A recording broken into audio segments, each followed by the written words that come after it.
Hello everyone, welcome back to our channel. In today's video, we're going to talk about Q&A based on a solar panel. Yes, we had our solar installed earlier this year. It's been 7 months. 7 months, yeah, something like that. 7, 8 months or so, just under a year. But when we moved into this house, we saw there was actually already a solar panel in our property. I'm like, yeah, that's a bonus. But it turned out to be, it was very small. Very old. Very old. Over 10 years. Yeah, 10 years plus. Back then, technology, I think based on panel, you don't get as much power compared to now because of technology changed. Yep. We had only 8 panels, and I don't even know, maybe 2 kilowatt. Yeah, something like that. Right? Very small. And then because we drive an electric vehicle, this house so big, it has a ducted air condition. And realizing this panel probably it's not enough to cover just the bare basic of this property.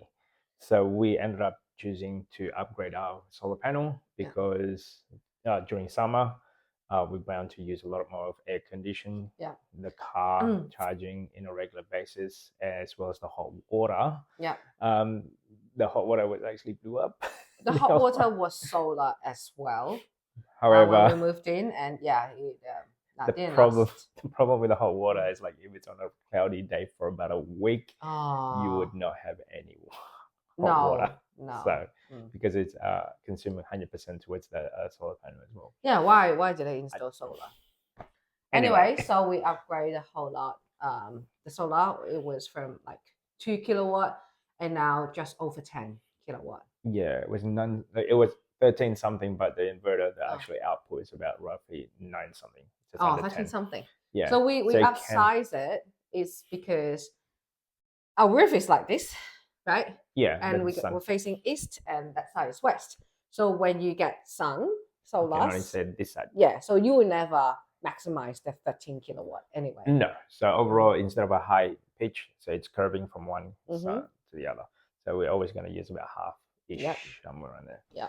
Overall experience when we were upgrade, there was a lot of, I guess, learning curve. A lot of calculation. Yeah. So I think first thing when you do solar, you need to know how much energy do you consume in your house. Is it a big house? Is it a small house? How many people? What appliances do you normally use? And we're using a gas as the stove. A majority of our appliances is electric. Yes, except only gas. For the stove, let's say. So the microwave, the oven, all of that is electric. But they don't use a lot. Often quite a lot. They do spike when you boil water, but that's like, boil water. But it's just a short time. A short burst of 2-3 minutes or something. For us, the biggest consumption would be the car and the aircon, the ducted aircon. And another one would be the hot water as of now. Oh yeah, we just installed a new hot water system a few months ago because the old solar one didn't work, and we realized how about if we just use the solar, the general solar, to get a electric hot water system. It works out the same, and then even there's not enough solar during the day, we can use the grid electricity to boil the water. So now so far we had hot water, like very hot water. When we first moved in, it was winter. And then why the water is not as hot? It's just warm. Yeah, it works out to be because that. And we also did a few more upgrade, which is we changed the hot water on a timer setting. So to maximize, we did 2 different things. So we did one where we boil the water in the morning at about 11 o'clock to 1 o'clock. 1 o'clock. I guess we're expecting, it should be okay. Yeah.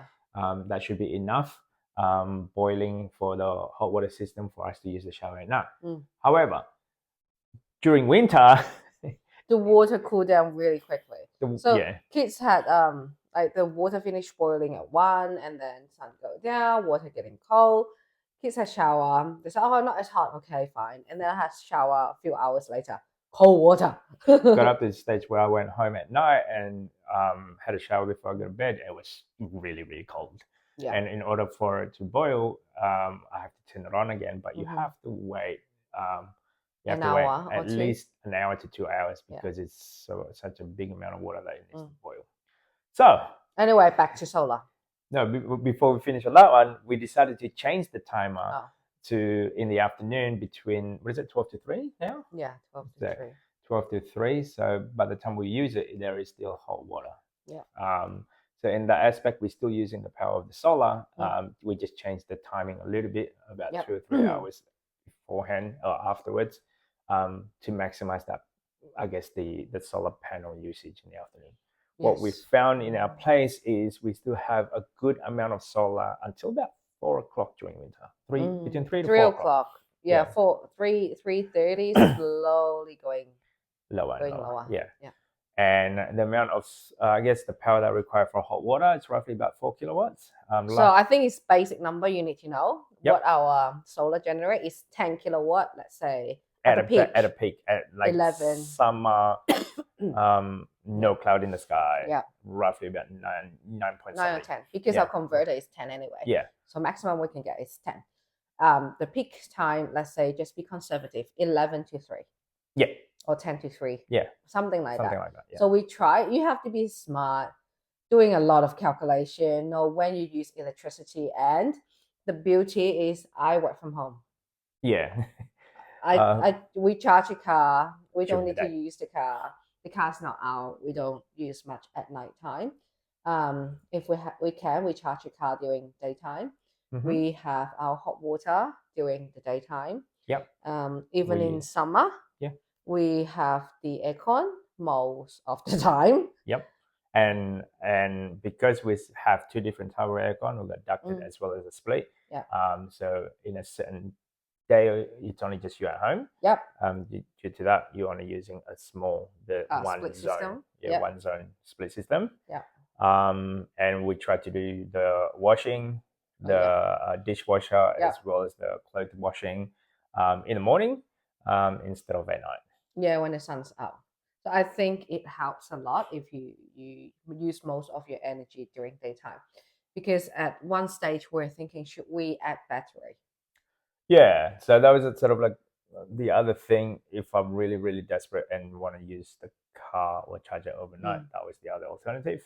But at this stage, we probably won't do that just yet. No, I don't. I think the return on investment is not there for us. Yeah. I think it depends on people. If you use more energy at nighttime, then you charge the battery during daytime.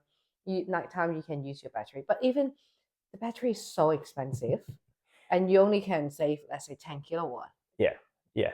And the maybe 2 hours typical car, it takes a lot. Yeah. kilowatt. 80, right, for the Something car like for that. us. Yeah. So, and on top of that, we install also in the house 3-phase 32 amp on the I guess on our charging, but we don't use that amount.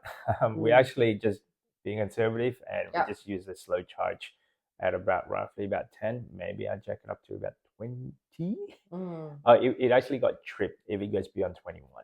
Okay. So we rarely charge that much anyway. Yeah, it's very, very rare that we use fast charging facility, let's say. Yeah. Because I guess in our world, we just use the car, maybe drop off and pick up the kids from school, and maybe some activities. Yeah. After school or weekend if we have long drive, but we try to charge it the day or few days before during daytime if we can. The other thing is the beauty thing about upgrading your to a solar, you can see in the app what are you producing at the moment.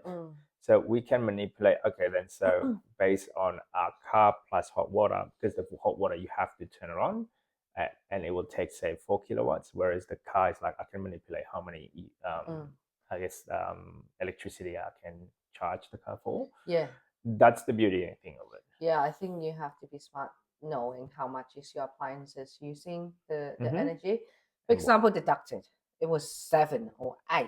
Between 7 and 8, yeah. So which means during daytime, if we have solar, we got everyone's here, we'll tend to turn on deducted.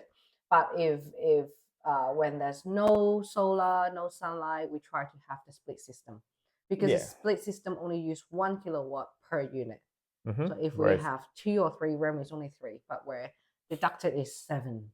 no matter what. Even if you change it into a zoning, whichever zone, it's still going to take 7.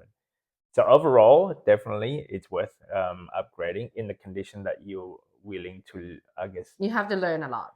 Yeah, you condition yourself a little bit. Like, okay, how do I maximize the usage of this? Which what we do. Yeah, and now we even change a provider.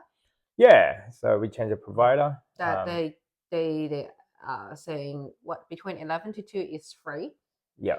For solar, because I assume because there are so many people have solar, and then they're sending the power back to the grid. That's why they said it's just too much power is free during those time when you use.